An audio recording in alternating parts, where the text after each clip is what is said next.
gonna put in some music too to give us the mood. You can let everyone in. It's fine. And I'll check. We're just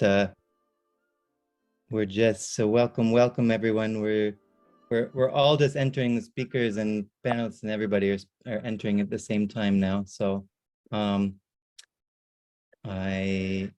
okay, so we have the catalyzing. I put some music on, but then if you're sharing screen, Ellen, then maybe we can do this. I'll let you share screen in a moment, and we'll just look at each other's faces. If you're able to turn on video, I always like to let us enter with a light mood. There's always those like 2 or 3 minutes of awkwardness where we're waiting for more people to come in. Sometimes we're silent.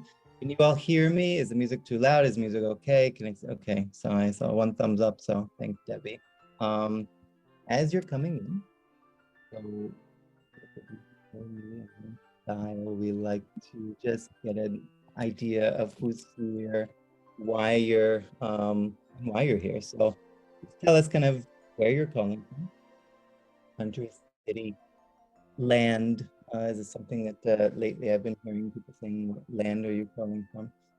And why? Like why did you decide to join us today? So I'll just keep repeating this and allow you to chat, to read other people's comments, and I'll just keep repeating the note in chat as well as more people sign on.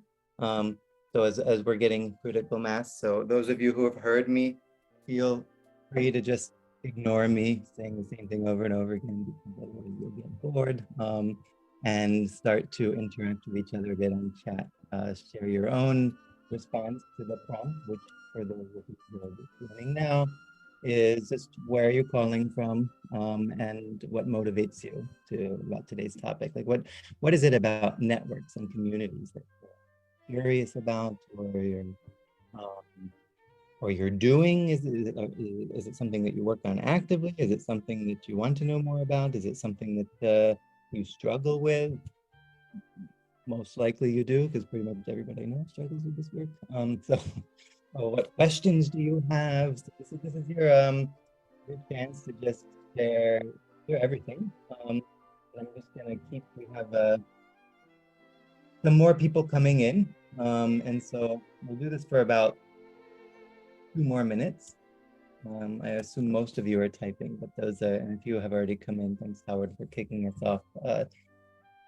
Okay, I'm gonna share this again because people keep joining us. So we're just asking everyone, share us where you're calling from and what motivates you about today's topic. Welcome to those of you who are new.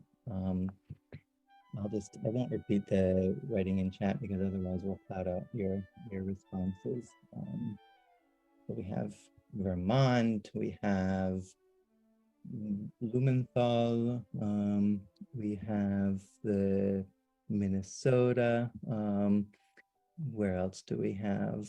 We have the, I can't say that, Vanessa, the land. But thanks for modeling that. And Yemen, fantastic. So just one more, I'm going to repeat one more time in case anybody who was not able to hear me in the first few minutes.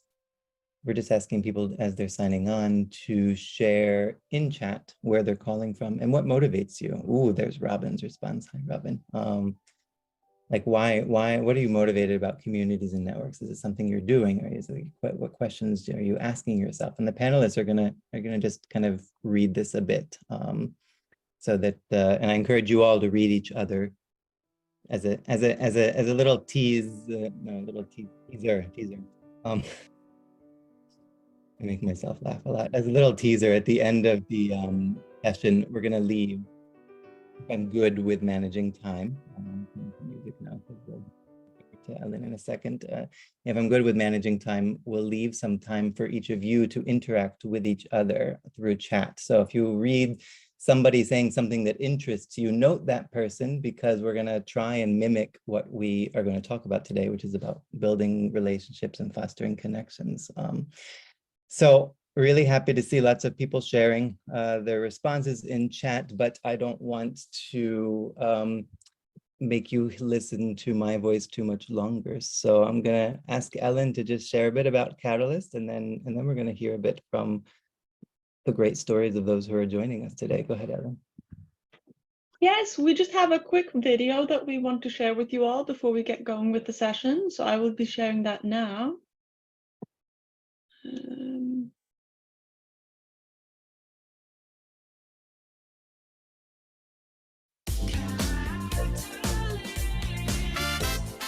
Welcome to Catalyzing Change Week. This year's Catalyzing Change Week is about solutions from the front lines by social innovators. In 2022, Catalyst 2030 concentrated its efforts on bringing proximate leaders and frontline solutions to the forefront. Collaborations led by members from the Global South produced groundbreaking reports on climate and transforming education, with an emphasis on offering local solutions. We continued our mission to create an enabling environment for social entrepreneurs to flourish by initiating a letter to donors, signed by more than 1,200 social entrepreneurs and innovators. The Catalyst 2030 awards ceremony was spectacular, and the awards themselves welcomed by the private sector, governments, bio multilaterals and donors. Catalyst 2030 as a movement is disruptive. One of the best things I think that's come out of Catalyst 2030 so far is incredible collaboration across the ecosystem that just didn't exist before Catalyst came into being. The thing I love most about Catalyst is that it's an open movement for social entrepreneurs around the world. I'd encourage anyone who's looking to be more connected with their local communities around social development goals to come along to Catalyzing Change Week. Welcome to Catalyzing Change Week.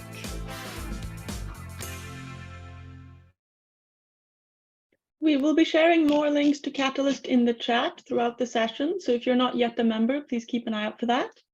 But you can go ahead and get started, Brendon. Thank you.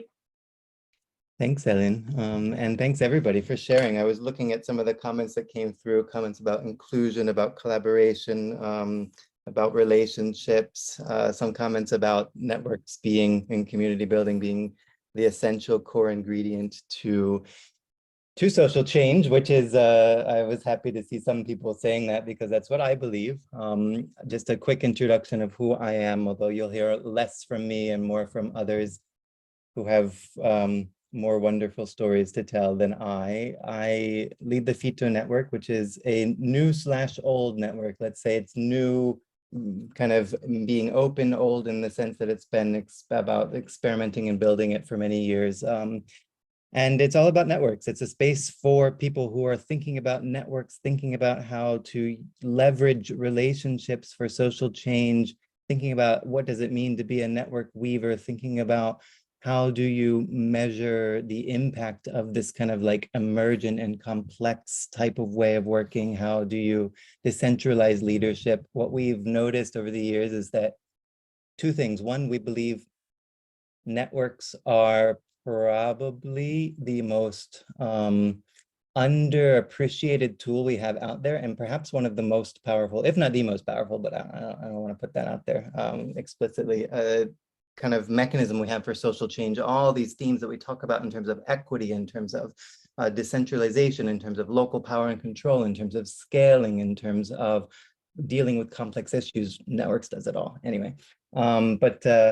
I think that the Fito Network is basically a place for people who are trying to think about networks and funders who are trying to fund networks to figure out how to do this better, because most of the people we know intuitively know this work is important, but struggle with the how, struggle with the actual mechanisms of how to do it, and don't necessarily have the resources to bring in, because it's so difficult to fundraise for networks, the resources to bring in somebody who can help them figure it out. So it's really meant to be a place for peers to connect. You'll see more links about that in the chat later that I'll share, but I just wanted to give a bit of context of why I'm facilitating and where I come from in all of this. We have here with us, we have Vanessa, Topher, Bruce, Ira, and Tiffany. And Ellen, should I spotlight, or can you spotlight what who we can see who does it first? I'll start by spotlighting. I can spotlight people as they speak, no problem. Perfect. Thanks. And what we're going to do is a bit of a dinner table dialogue concept. And I'm gonna race you, Ellen, to see who we can spotlight. Oh, we're unspotlighting. Oh man. Okay, I'm just gonna let you do it, Ellen. So we're gonna do this kind of concept of a dinner table dialogue which I love because it's a way for speakers to really interact with each other in a very kind of casual way, as if we were all sitting around the dinner table. So sometimes they'll interrupt each other, sometimes they'll I hope disagree with each other. Sometimes they'll talk on top of each other, but hopefully it'll create a space for all of us to feel comfortable. All of you as listeners, what we really want to encourage is, and I'll send a few links or a few notes in chat in a moment. What we really want to encourage is a time for you to listen and then a time for you to share. So right now, we're going to ask the chat to become quiet. And then at about the 35 mark, what we're going to do is we're going to open it up for all of you to share all of your questions, all of your reflections, all of your thoughts, all at once. And so you can start typing things that you hear that are interesting, or questions that you have, but don't press enter yet. And if anybody press enter, I'll nudge you and remind you. So that at that point, the speakers are going to go completely silent and listen to you. And then when they come back, they're going to try and respond to things that they said. And this is our way of trying to be as inclusive as possible in a quite large group. But I've already taken up enough airtime, so I'm going to ask Vanessa to kick us off by starting with her story, and then we're going to hear each person's stories, and then we're going to jump into a bit of a dialogue. Ellen, I think you can go ahead and just spotlight all of us. Go ahead, Vanessa. Thanks, Brendon. So as Brendon mentioned, I'm Vanessa. I'm with the Skoll Foundation, and I've been co-leading their community for over 5 years. And so when I started the foundation, I was inheriting what would have been a 10-year-old community of Skoll awardees. And it was amazing to already work with them. And I had a hypothesis that if we were to give opportunities for the community to co-lead and engage and develop programming and what they wanted to do themselves, that they would be able to do it. And I've had some light opposition of that time, where it was like, these are CEOs of big organizations, they don't have time, why would they want to do that? They just want to come and be a part of something that we create for them. And I was like, I don't think community quite works like that. And so we actually worked through what would have been an advisory committee, and then we actually transitioned to a steering committee, because people were actually, when we asked them to volunteer to help guide what the community would be, they were really excited to do so. Not just, the performative creation of programming, but really like, what is this community about? What do we want to do? How do we want to do it?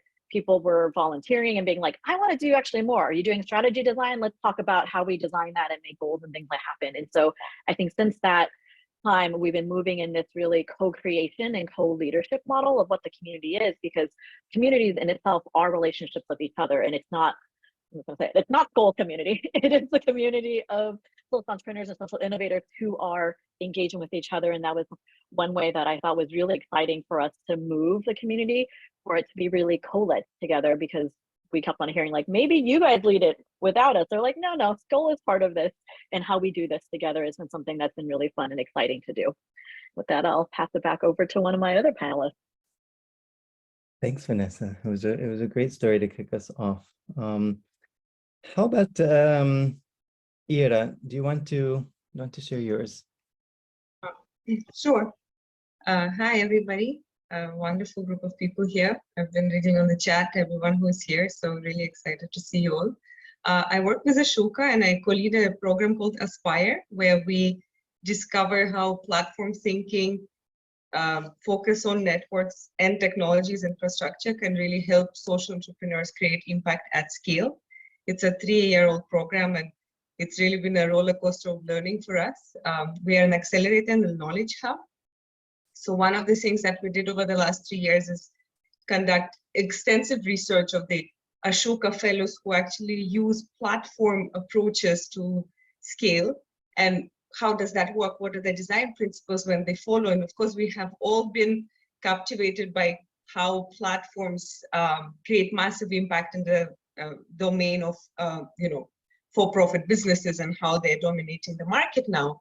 But what does that mean when you actually talk about social impact organizations or nonprofit organizations? And we've discovered some really incredible insights from this study. It's available on our website. I put it in the chat, but some of them, what we realized is that what platform approach means in the domain of social impact really has to do with weaving powerful networks that are aligned around a certain shared goal. And then actually being able to use technology as some kind of an underlying infrastructure that powers the intelligence of that network, has ability to actually activate network members, also allows for interactions between network members, right? So it's not just kind of this omnious network that kind of is there, but it's really, if you see what really powers the digital platforms like Uber or Amazon, right, is that the frequency of the interactions on them is constant, right? We are constantly buying things or getting taxis or whatever, right? And they, of course, hone themselves to be focused on just one interaction and scale that to incredible global levels, which doesn't really work for social impact organizations. But at the same time, being able to really catalyze these interactions and make them constant and make sure they're happening across the network and not just from kind of a hub and spoke where the head office calls up somebody and then calls up somebody else. Thinking about the ways to design like that is, we really believe, is a pathway to impact at scale. Yeah, and you can read the report to know more about some of the other findings. Thanks, Ira. You brought up already so many themes that, I mean, you and Vanessa brought up themes that I think we're gonna, you know, it's the one thing is this is such a complex topic and it's so hard to talk about in such a short period of time. So I feel like we're going to disappoint all of you by only touching the surface, but hopefully also spark some interest. What I'm going to ask the panelists as you're listening to each other's stories is, as soon as we finish the last story, is just to note down some things that you want to pull out of other people's stories that you'd, so once we open it all up, just start jumping in with things like, I really liked what you said, I'd like to build on that. And again, same thing for participants, write things down that you hear, questions that you hear. Don't press enter yet, but like write like this much. So when everyone presses enter, we get like this overwhelming load of information. Bruce, would you like to share yours? Sure. Yeah. Thanks, Brendon. Well, I'm Bruce Goldstein. I'm at University of Colorado Boulder in Colorado, and also have been directing the transformations community for the last 2 years or so. This is a group of people I discovered about 12 years ago. They were offering the most fantastic conferences, and we were in Scotland and Sweden and in Santiago and Barcelona, and it was people from all around the world who defined themselves as transformations practitioners and researchers, but were deliberately pushing back against the sort of academic conference of formal presentation of findings, and where everyone was sort of distant from what they were doing. They were very engaged in their work, and I found these people to be my tribe and the people I wanted to be with. And so after a while, we decided as a community that we needed to do more than just offer these conferences, and we wanted to become more of a community. So the first thing we did was to try to understand what it meant to be a transformations practitioner from the perspective of our committed membership. So we did about 60 interviews with all of those folks who were really committed to being a part of this community. And we discovered that the ideas that we had weren't really as detailed and deep as the picture that we got back from this large scale sort of set of conversations we had. So some of the things that we discovered is the ideas around transformations that people were carrying in this community were that it wasn't just a way of knowing the world, but it was kind of a way of being in the world, a way to understand change, but also understand the inner transformations that needed to occur, as well as the systems transformations. And then more in terms of their practice, what we saw was that they were doing three things consistently. A transformations practitioner was engaging in participatory diagnosis, so they're kind of framing the challenge together, and through dialogue with stakeholders and communities toward ends that were both practical and visionary. That was this consistent thing. And the second thing was that they had expertise, not only expertise, but expertise in knowledge co-production.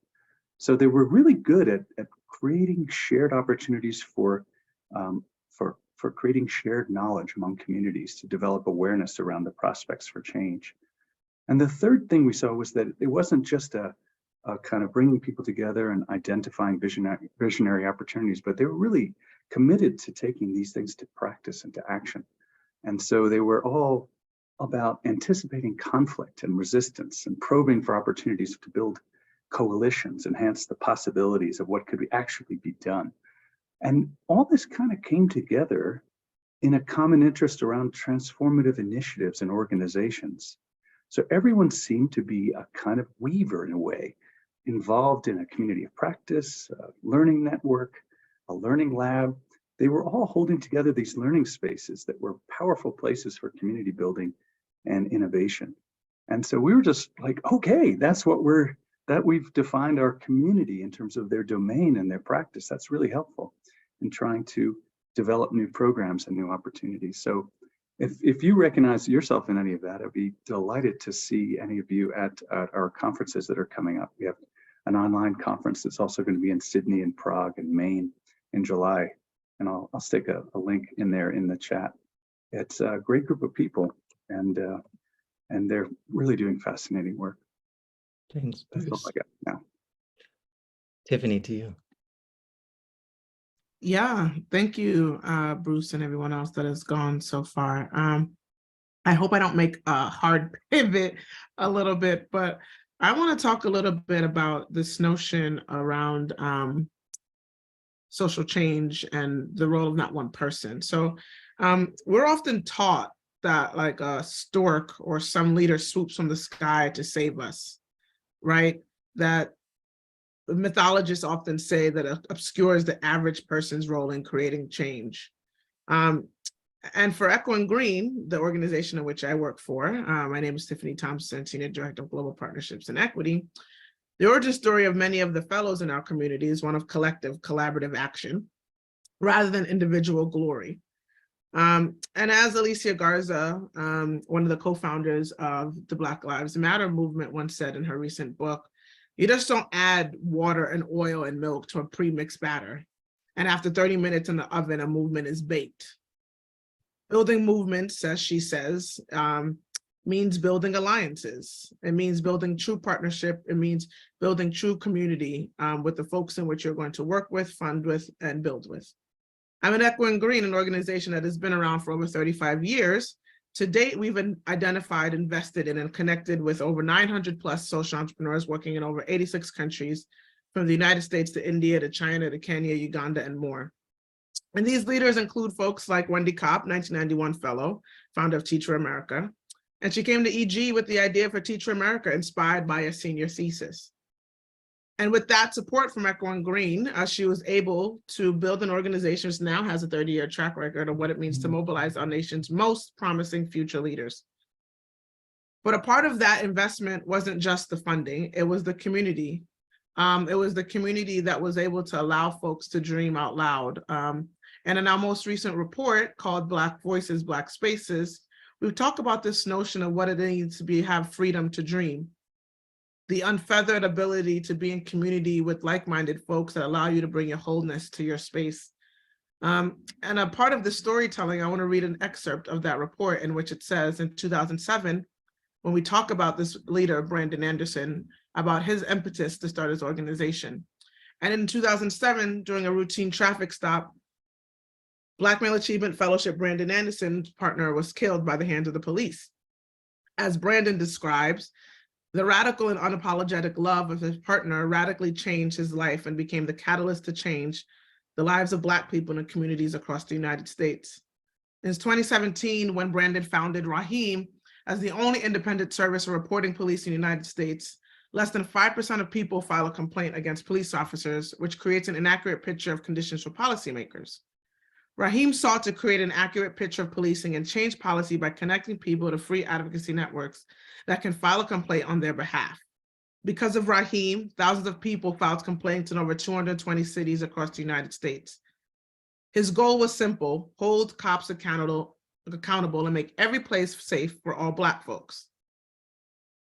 But his ability to dream out loud without risk-taking and iteration is costly for folks like Brendon.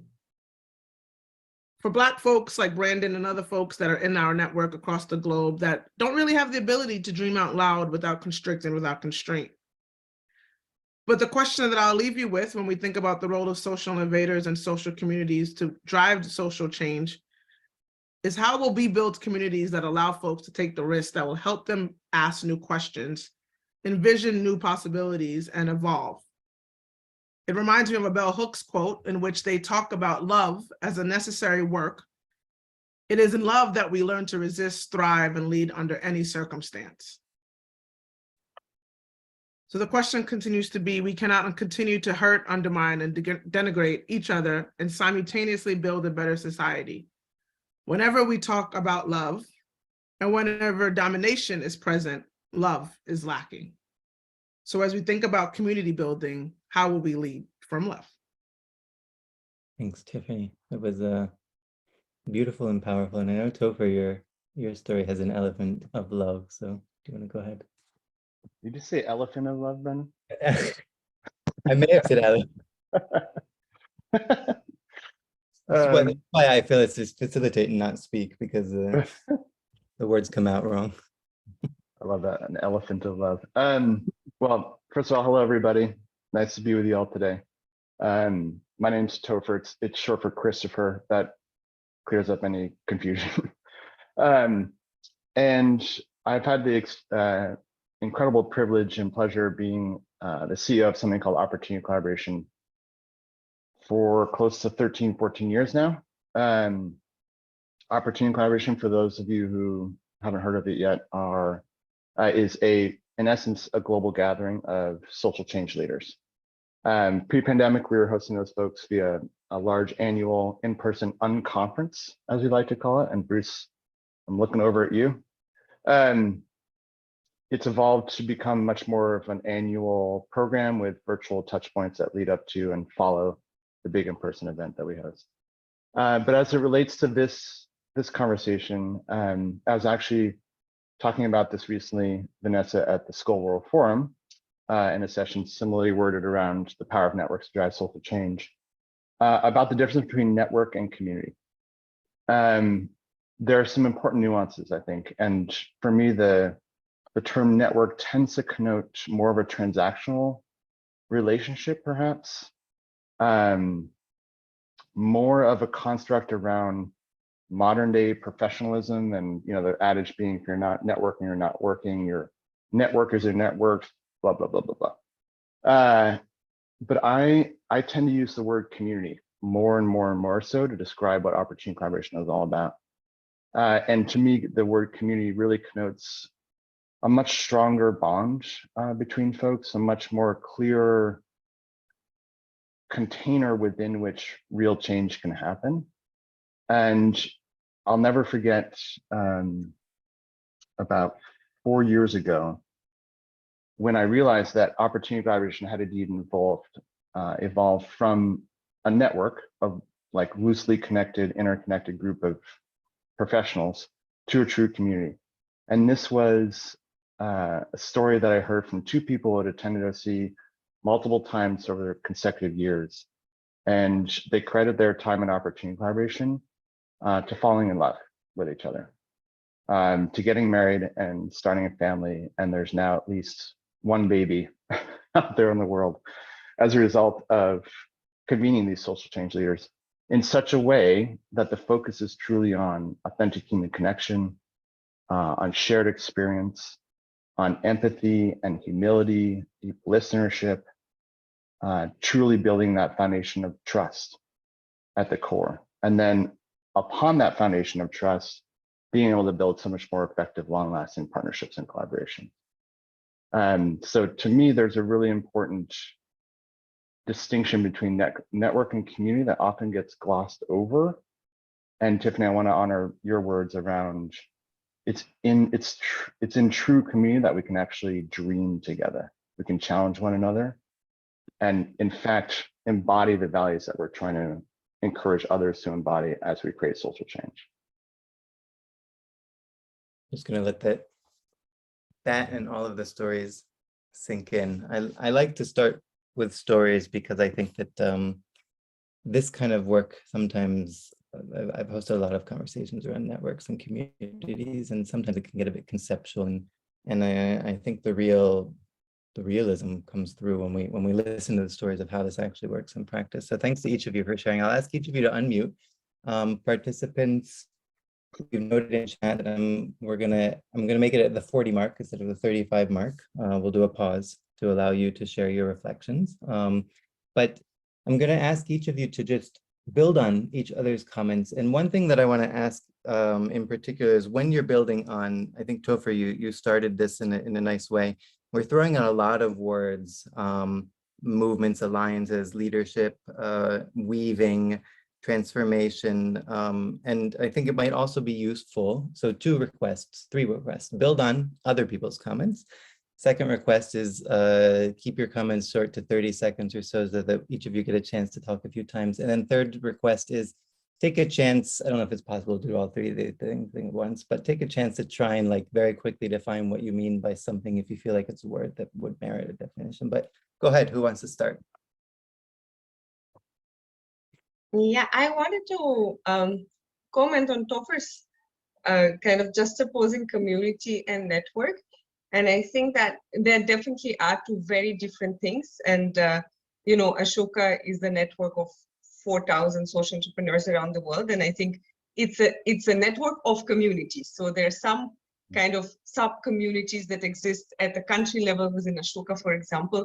But if we look at some of the, say, Ashoka fellows who have really been able to achieve, say, national or global level scale, what they really needed to create are powerful networks, not just communities, because I think that communities are important, but it's very often quite a homogeneous group of, say, organizations or leaders who are quite similar and they align around a shared goal. But when we talk about a network, it's very important that the network actually kind of is really multi-layered from, you know, people on the ground, people at the grassroots, like what Tiffany was talking about, to, say, heads of UN or, you know, heads of organizations that have the power to set policy or whatever it is, right? And that's what really creates a network that can bring about massive change. So they serve very different purposes. It's not a sort of one is better than the other. Mm. There was a thread, I think, from both Tiffany and Ira, what you mentioned around, like, you just mentioned, Ira, homogenous, and then I think, Tiffany, you talked about like-minded in community building. Where is the place for the tension and the conflict? Because not everyone's the same, and nor do you want it to be, because those differences make it better. So I'm just curious, you know, for us as community builders, how do we actually bring those different voices in that will actually help, you know, propel us to that next level of really finding out like shared common areas that we can work toward? Mm-hmm. I definitely think it's about, in the same ways that we talk about grassroots folks, social entrepreneurs being in community and being trusted by investors and philanthropy, it's the same way that social innovators have to trust each other in terms of their approach.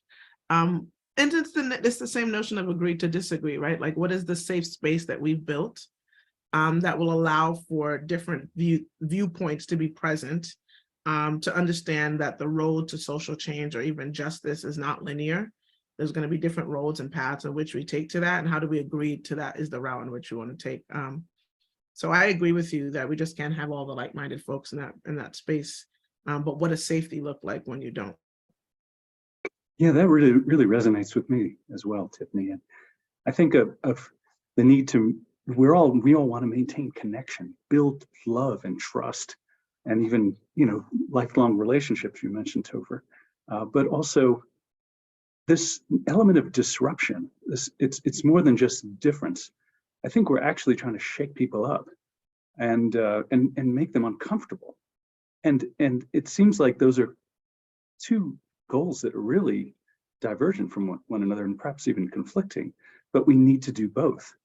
And I've heard that those two, that having love and also disruption, are associated with the idea of transformative learning. Mm-hmm. You need to have people connect, but you also have to shake them out of the status quo. And I'm curious about how we do that as weavers, how we create both loving and disruptive spaces with both homogeneity and diversity being honored. it seems like a paradox. Mm. Well, one of the ways we have seen that social entrepreneurs do it is actually through solutions which are at one level aligned around a certain goal. Like I'll take an example of Roseanne Haggerty and Community Solutions in the United States, right? So they have this, the goal of the organization is to create zero homelessness in the United States, right? So it's a goal around which a very diverse network can come together. And you don't have to agree on everything under the sun, but you can agree that you don't want people on the streets. Mm-hmm. And then you actually have a network of municipalities and all kinds of civil society organizations locally coming together and deciding how are they going to do it in their area, right? So it's not imposed by communities how you have to resolve it, so long as you agree on the goal, and they give you a few steps of how do you start a group of people who are going to drive this in the community. So, and then they give them very basic digital infrastructure, which is basically a dashboard saying, how do you see who is on the street, who is getting on the street because of, you know, poverty or whatever the conditions, and how can you actually know if you are getting communities or people, you know, into safety and into homes. So these are some of the elements that we have seen repeated in various ways that allow that kind of very contextualized and localized solution making with a goal that is very overarching and large at the same time. Yeah, that seems to be kind of a different paradox, you know, cohesion and autonomy simultaneously. Two things that seem to be in tension and yet are both necessary. Yeah, and it's for social entrepreneurs, it's very difficult for some to allow for that, because that means letting go of your solutionitis, right? It's like, my solution is not the only one that can work, right? So that, because hyper local contextual solutions have to be different. But if you are this organization saying, we know how to do this and we are the only ones who know how to do it, then you build this top-down program delivery models, which never really reach scale, right? And they fail to create networks. Yeah, and too much autonomy isn't good either. It breaks the community integrity. It also reminds me a little bit, as you were talking, Ira, about like the role of the internal work of the individual who is a part of the community or network, right? If you're stuck to your one idea and you join into a network, there's going to cause a lot of friction, versus you're doing the internal work of knowing what the problem is and knowing that there are probably multiple solutions that need to be woven together, and coming into those spaces ready to be open, to listen, to bring your perspective, yes, but also work through that. And I find that, like, in the work that I've seen, is a lot of us are drawn to this work because of past trauma that we've experienced, right? That like drives us into wanting to do social change in X, Y, and Z. And sometimes that trauma comes with us into this work. And if those are not dealt with, it's hard to be in community because those things get triggered when you're trying to talk and work through solutions. Mm-hmm. Not to mention the funders who also drive a particular way of doing things, and they're like, you've done it in 100 villages, you have to do it in 1,000 more, and this is the way to do it. So there's not a lot of space to acknowledge that in another 100 villages, a very different solution for this problem may actually be better. Mm-hmm. It reminds me of the comment you made earlier around Ashoka's desire to move away from like a hub and spoke functionality. And Vanessa, you also touched on this when you used the word community ownership.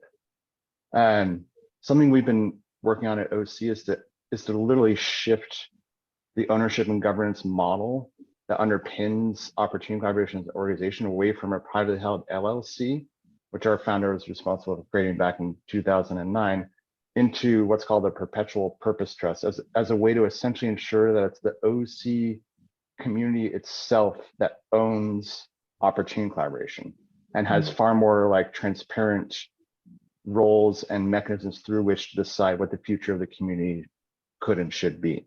So I'm curious, maybe Vanessa and Ira, if you can just talk about like, what are those specific mechanisms that you're using to either move away from hub and spoke or maybe more towards community ownership? I'm gonna let Vanessa and Ira pause on that and reflect, and I'm gonna allow us to. I'm gonna unspotlight the speaker so we can see everybody's faces. And if you don't have your video on, then go ahead and turn it on. Man, there's so many amazing themes that have come up, and each of them merits a 2-hour conversation. Like I said, we want to give the audience a bit of a voice here. And so this is your chance just to share any questions, any comments. There's already some great ones that have come through. Any reflections that you have. I'll put in some background music and we'll just have the speakers read through what you are sharing, and then we'll come back and we'll have a few more minutes, not a lot, but a few more minutes for them to respond.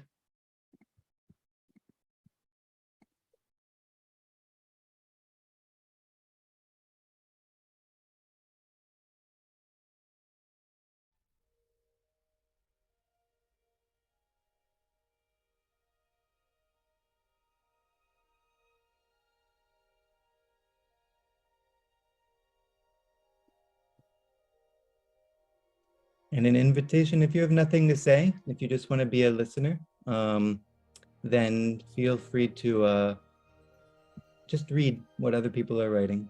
So no obligation to write anything.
And Zoom added this great feature of responding to each other. You can also feel free, speakers, you can feel free to do this, to just start interacting a bit with each other. We'll leave about 2 more minutes for this. So again, it's never enough time, but feel free to respond in the chat to people is what you're saying. You'll actually respond, but I'm saying if anybody, not just speakers, if anybody wants to actually reply directly to somebody else's comment, have a bit of time.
Okay, so I'm going to invite the speakers to come back, and I just want to, before I think maybe Tiffany, I'll ask you to start in a moment. So you can all unmute and come back, and we'll slowly, Ellen, if you don't mind slowly spotlighting us all back in. I just want to take a moment to just note really, really quickly, from what I've been hearing so far from the speakers and also from what I've been reading in chat, oh, that's just me, the different terms and concepts that I've seen coming through, all of which I think are so important. So I see peer-to-peer, I see inclusion and radical inclusion. I see the individual versus the collective and the tension between the both. There's talk about paradox and how a lot of this work is about navigating things that seem in conflict with each other.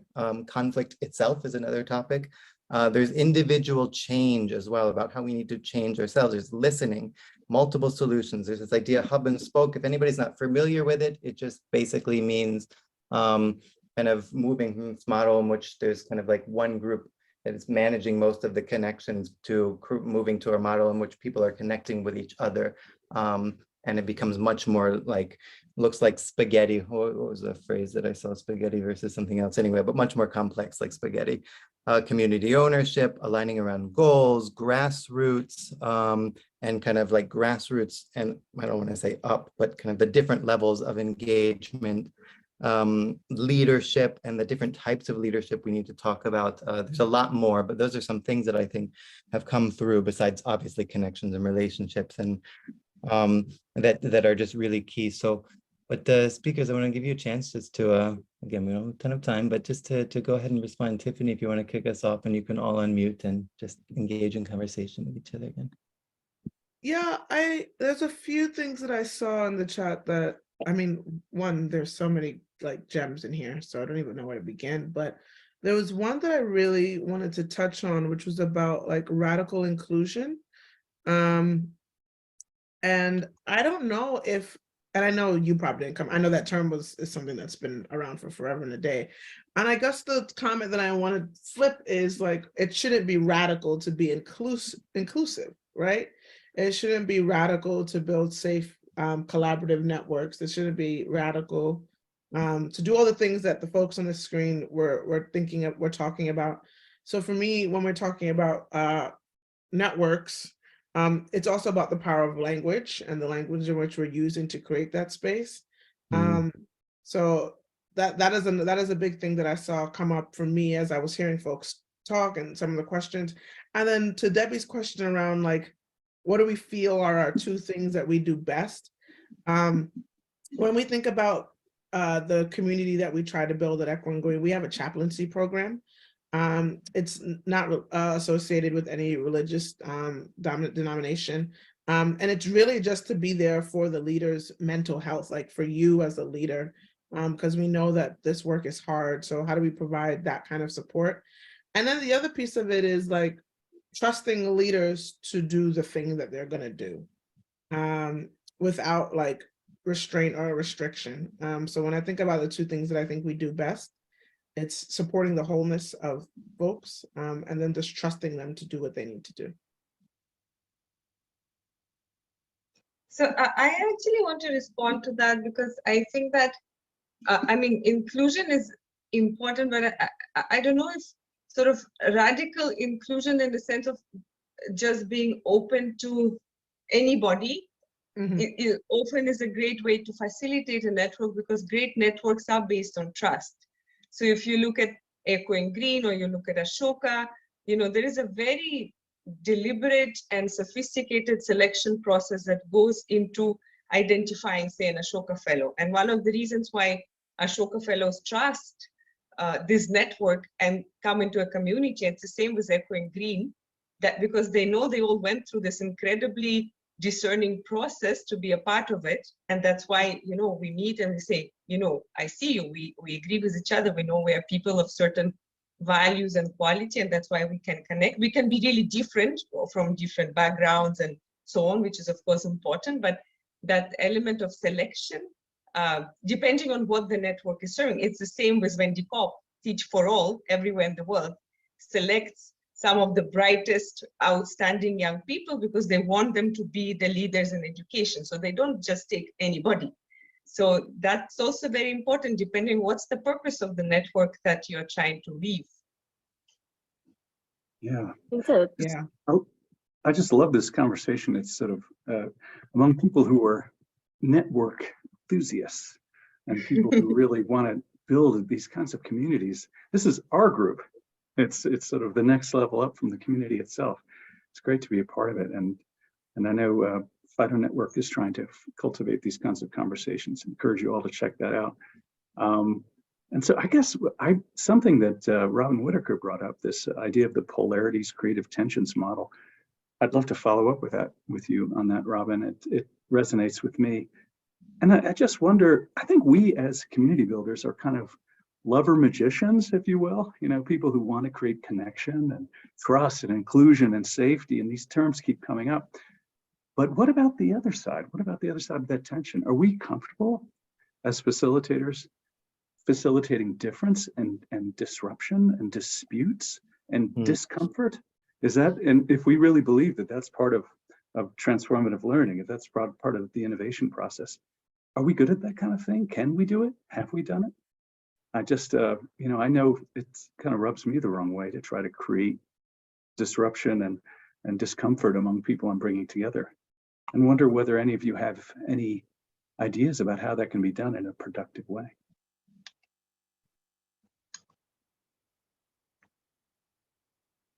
I can speak to that, Bruce. One of the major elements of OC over the years is what we used to call colloquium for the common good, what we call it leadership circles these days.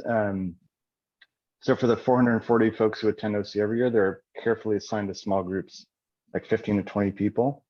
And there are professional facilitators, some of which are professional, like therapists, trauma experts, etc., because the conversation that we try and elicit in those groups that meet consistently, usually for about 6 to 8 hours total time during the course of the gathering, is an invitation to be quite raw and real and vulnerable with each other around who we are as people, what is our own experience with inequity or injustice, or how do we navigate privilege and power, and the flip side of that, our cultural competencies or incompetencies, explicit or implicit bias, emotional triggers, etc. So it's a deep dive into the work that we're all doing internally, as opposed to externally with our various professional organizations. And time again, like tears are shed and strong words are shared and conflict comes up and trauma is resurfaced. And that's the point in some ways, is to get people to sort of have their hearts crack open as a shared experience. And then from there, the requisite sort of truth and reconciliation and healing, such that that group feels very intimately connected. I think, Topher, you brought into something here around size that I think is important to think about when you're thinking about like those conversations, as well as communities and networks. I think Isabel also, like, what is too big? I think I have a hypothesis, which is also like in several other books that I've read on community building, is like 150 is your kind of max for one community, right? To really know each other, be in community. And so by default, I know those conversations around inclusion, it makes it harder, right? Because a community should have a shared value, a shared purpose, those things. And then if that community then is a part of a network in the way, Ira, that you talked about, like Ashoka is a network of communities, that trust transfers, right? From that one community to being like, okay, in the network of other communities, like connecting those things, and across the network, there is inclusion around different topics. But for a community to really work, it has to be small and it has to be focused. And that by default, in some ways, there is a tension here, right? Of how inclusive can you be in a community? But I think that focus is actually where it's really important to build the trust, to make sure that you're moving in alignment, but also to be in that interesting like safety, but also learning space to move to that next level. That can't be created in like 1,000-member thing, and which is also something why Catalyst 2030 is so amazing in different ways. Space is for that. Thanks, Vanessa, for and everybody. I sometimes I can't believe how fast these conversations go. But I want to maybe say, so I put it in the chat, and I'm going to leave some time because I think when we talk about networks, we need to mimic what we do. And I'm going to leave some time because there were so many great comments that went through, just for each of you to actually just read through. And if there's somebody that you want to actually connect with further, which would be fantastic, whether it's a speaker or somebody whose comments you read that you really thought interesting, to just chat with each other, share some emails or other contact information. And I'll put on music in a second. I just want to mention that one thing that I found really interesting that has come through is a strong theme of tensions, the strong theme of having to do different things at the same time. I think community and network, for me, a thriving network is built up of multiple thriving communities. There's also, you can get even higher level, there's this bigger concept around network of networks, and there's a concept of size. How big can you go while still staying small? And I think you can go to tens of thousands very easily while still maintaining that small community feel. There's this tension around kind of funding versus those who are receiving it. There's so much in this, and really it's the both and approach that makes this work. But in a moment, Ellen's gonna give us a closeout, but I'm just I'll put on one more note, and don't sign off yet, because when we get to the 0-0 mark, I have a little nice thing I like to do to get us to sign off and feel a bit of a community together. But for now, just take a moment to chat to anybody you wanna chat with, and interact with each other. I guess, Ellen, we only have 2 minutes, so if you want to go ahead, actually. Yeah, I will just share my screen to share with you a little bit of information about Catalyst. And Debbie, would you like to present briefly? Sure, not a problem. We just wanted to take this wonderful opportunity to thank all of you for joining us for this session. There are 4 things on here. One of them's missing. You have the older slides. Obviously, if you have social entrepreneurs governments, donors, etc., that you want to nominate for awards, we really want to showcase the government, multilaterals, bilaterals in the awards. If you're working with marketplaces, Catalyst Market is a great opportunity to promote your products or services. There is a business commitment if your organization wants to sign that you are committed to the principles and practices that we use. And lastly, there is a knowledge resource platform that was created with Catalyst by social entrepreneurs for social entrepreneurs that has a number of resources and opportunities available there. But we wanted to take this opportunity to thank all of you, this amazing panel, all the hard work from the Catalyst team putting all these sessions together. And yes, we will follow up with everyone. The video will be available online. We can follow up with the chat, but it'll give us a week or so. We have to finish Catalyzing Change Week to pull that off. But unmute and thank everyone for their time and effort in joining this session. And you can say it in your native language as well. So go ahead and unmute and say goodbye as you leave. Debbie, you preempted. Did you know that was the closeout, or is that also a closeout? I read what you send me, Brendon. Thanks, Debbie, for sharing. So yes, please, as you sign off, take a moment to just unmute and give a thanks to each other, a thanks to the speakers. And if you speak a language other than English, I encourage you to do it in that language. And that's your way of saying goodbye to the group. Bagaste. Thank you. Thank you. See you later, partners. Thank you. Thank you. Spasiba. Madabo.